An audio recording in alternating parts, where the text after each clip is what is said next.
Ah, não, está aqui. Coloquei essa nota hoje no Facebook. Todos nós que fomos criados no Brasil recebemos o impacto de um caos mental intolerável e sofremos por isso de graves deficiências de percepção e de julgamento. Todos nós, sem exceção.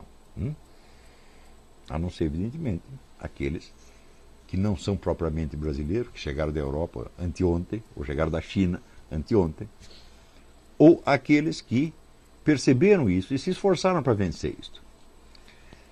Percebemos mal a relação tempo-espaço, as conexões causais na vida prática, o nexo de ação e resultado, os valores e proporções na vida moral, etc.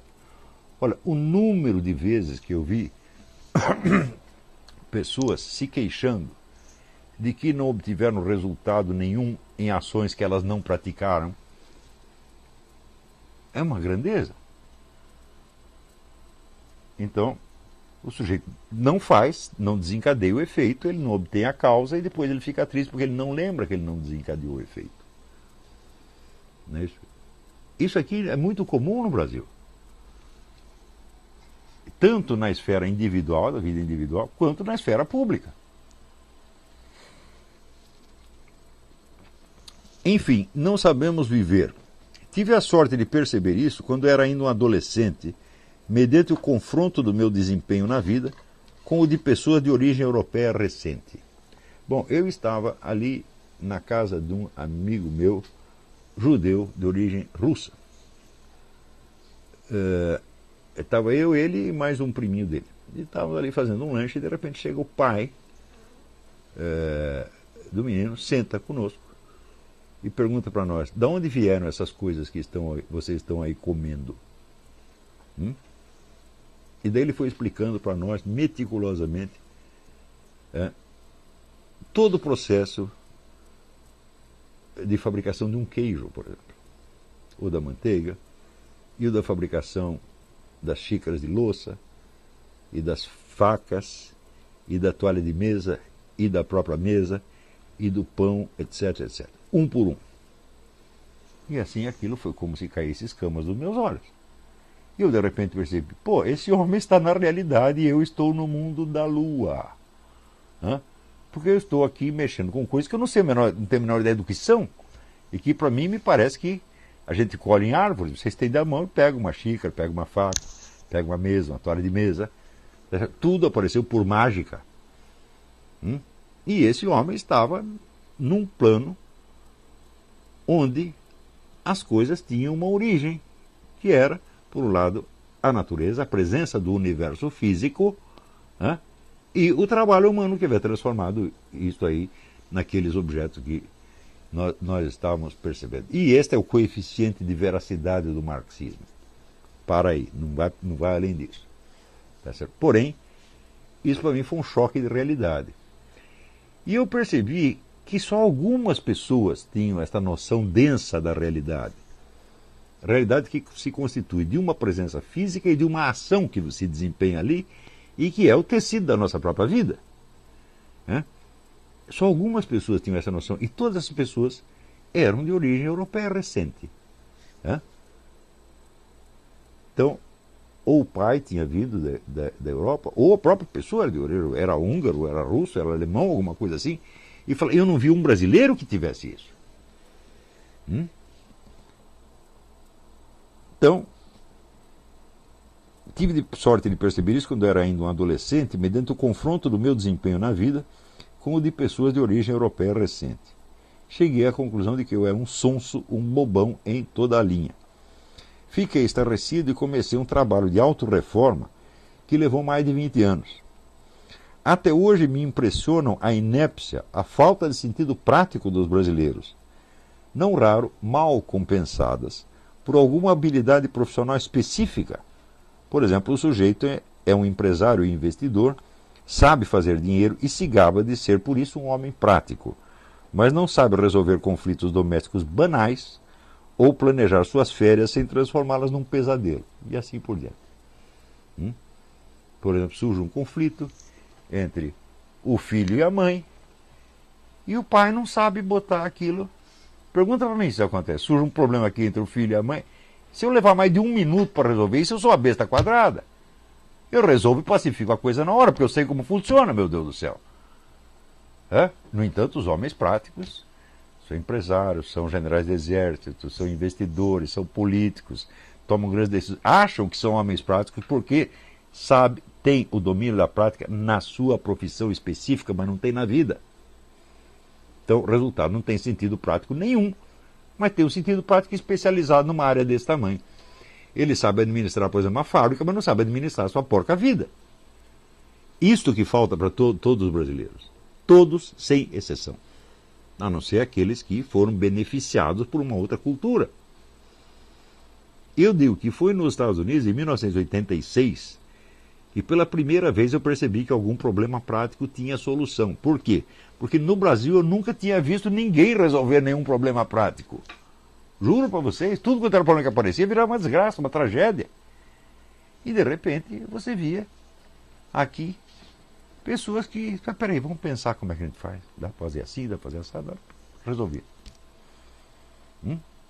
Então eu percebi que os americanos eles tinham um repertório de possibilidades de vida que transcendia infinitamente as possibilidades do brasileiro. Então eu vi, bom, na América é o lugar do possível e no Brasil é a terra do impossível. Tudo fica impossível. Por exemplo, eu vivo convidando pessoas para vir para cá. Vem passar um tempo aqui. Daí o sujeito responde assim, não, mas para isso, assim, eu preciso divorciar da minha mulher, vender meu apartamento, obter não sei quanto de renda na Bolsa de Valores e comprar um cachorro, e etc, etc, etc. E daí eu vou. É claro que não vem nunca. Ou seja, para resolver um problema, ele tem que resolver a vida inteira. O número de pessoas que pensam assim é muito grande e tudo fica impossível. Outra experiência minha. Eu nunca tive uma única ideia na minha porca vida que todos os brasileiros consultados não dissessem que ia dar errado. Sempre. Ah, eu quero fazer tal coisa. Não, você está com ilusão, você não tem experiência da vida, você vai se ferrar. Sempre foi assim. Ou seja, o indivíduo compensa a sua incapacidade prática castrando a capacidade prática do outro e castrando o desejo de agir. Então, é claro que nós estamos num país doente, mas quando dizemos um país doente, onde está o país doente? Bom, ele está na sociedade em volta, mas ele está no seu coração também. Você é doente. Todos nós brasileiros somos doentes. Todos nós somos incapazes. E para nos tornarmos capazes, nós temos que fazer uma reforma dentro de nós. Então começar por perceber isso, olhar no espelho e dizer, eu não sei fazer nada. Então aprenda a fazer alguma coisa, depois outra, depois outra, depois outra, depois outra. Por exemplo, você tem um conflito doméstico. Como é que você resolve o conflito doméstico? Duas pessoas brigam, como é que você faz? Ou tem dois cachorros brigando, como é que você separa o cachorro? Eu digo, bom, você não sabe, mas em algum lugar existe alguém que sabe. Existe uma tradição, uma cultura, onde houve um aprendizado que foi passado de geração em geração. Então, aquilo que você não sabe, alguém sabe. E procurar isso chama-se adquirir cultura. Mas acontece que no Brasil, cultura é uma coisa, a vida prática é outra. Então, é um problema kantiano. Entende por que é um problema kantiano? Como que eu faço para resolver uma coisa sem saber resolver essa coisa? E sem adquirir o conhecimento disso? Como eu faço para eu enxergar sem enxergar? Como é o mundo, como seria o mundo percebido se não fosse percebido? É uma pegadinha infernal, absolutamente infernal. É o Zenão de Eleia de novo, gente. Então, quanto mais fragilizado um ser humano está, mais facilmente ele cai nessas pegadinhas zenonianas. E isso torna a sua vida impossível. O sonho da minha vida, se eu pudesse pegar cada pessoa e mostrar tudo o que ela pode fazer, toda, vamos dizer, a inteligência que ela tem, o poder que ela tem, a criatividade que ela tem, eu faria isso. Mas eu só posso fazer com um número pequeno de pessoas e mesmo assim eu tenho dificuldade. Mas eu sugeriria o seguinte: eu tive a sorte ou a esperteza, sei lá, de não me projetar como formador de opinião antes de aprender e vencer essas inúmeras dificuldades correspondentes às camadas 6 e 7 da personalidade. Pensem nisso antes de passar pito nos seus amigos por alguma opinião que lhes pareça errada. Gente, eu só comecei a dar palpite publicamente com 40 e tantos anos. Não passei pito em ninguém antes. E quando eu passo pito, bicho, é assim, é com toda uma experiência de vida atrás, experiência muito densa. Eu vivi 20 vidas. Eu passei por coisas que as pessoas não conseguem nem imaginar. E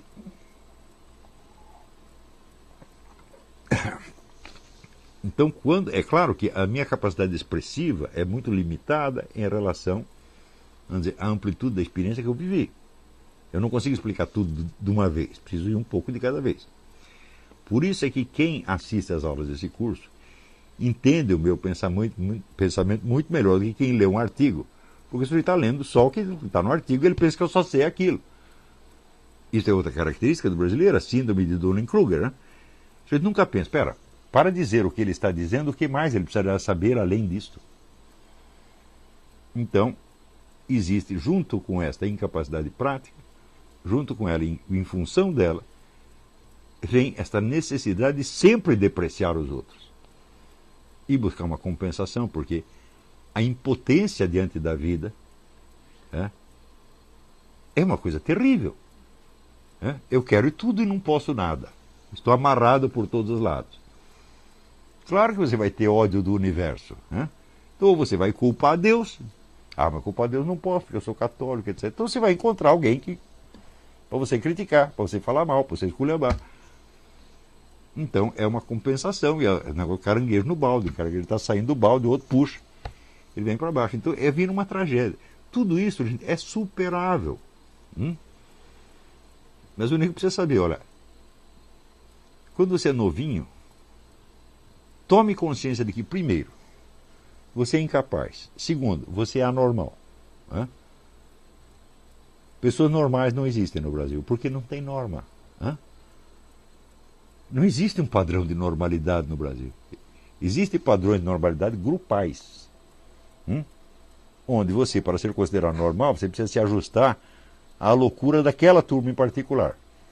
Mas um padrão de normalidade que seja reconhecido na sociedade não existe, simplesmente. Em outros países existem. Chega aqui nos Estados Unidos, todo mundo sabe o que é um negro normal ou anormal. E quando vê que o negro está normal, eles falam, you need help. Qualquer um percebe isso quando o sujeito need help. No Brasil tem camarada totalmente louco, que está louco há várias décadas. E ninguém percebe que o negro está louco, porra. Então, tem uma pergunta aqui. Pergunta talvez meio básica, mas eu acho que pode ser que ilustre o que você está falando. Você acha que para superar essas barreiras, um bom método de autossuperação seria você passar a adquirir gosto pelos desafios ao invés de... Eu não digo que isso seja o método que se aplica a tudo, mas sem isso não dá para fazer nada. E também objetivos que façam você lançar alvos, né? Que você, por exemplo, quando você percebe que você tem uma incapacidade, a primeira coisa que você tem que perceber e aceitar. Por exemplo, vamos supor, você é covarde. Ótimo, então vamos partir daqui. Eu sou covarde. Como é que eu faço para deixar de ser? Então, primeiro, você tem que conhecer alguma pessoa corajosa. E em vez de você odiá-la porque ela é melhor que você vai ter que aprender com ela, pô. E enfrentar situações E enfrentar situações. A pessoa só nos testa. Claro. Eu, quando era adolescente, eu tive um grande professor de coragem, que era um amigo meu, que era um gaguinho. E por ele ser um gaguinho, baixinho, tá certo? Ele compensava isso com atos de bravuras cada vez maiores. E eu falei, isso aí é legal, eu vou fazer a mesma coisa, porque daí eu vou ficar corajoso como ele. E isso me fez muito bem. Agora, se eu ficasse com raiva dele por ele ser corajoso, eu teria ficado covarde. E assim por diante. Tudo desse mundo dá para você aprender, mas você só consegue aprender aquilo que você ama. Né? E quando você ama uma qualidade, você ama quem possui essa qualidade. E esse amor vai impregnando você das qualidades do outro. Então você pode superar todos os problemas da vida, mas mediante o amor ao próximo. Tá certo? Agora, não buscar a compensação, vamos dizer, do azedume, da crítica. Nunca fazer isso na sua vida. Né? Então,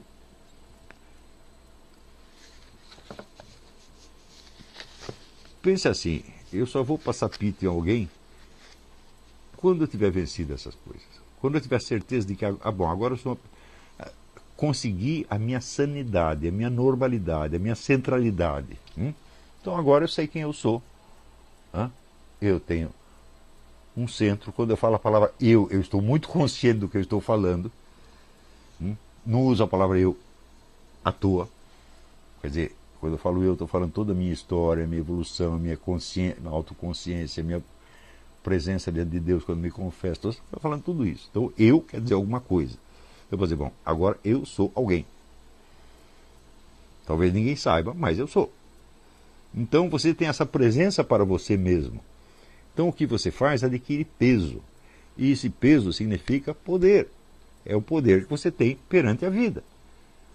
Não é o poder que os outros te conferem, como por exemplo quando votam em você para ser presidente da República.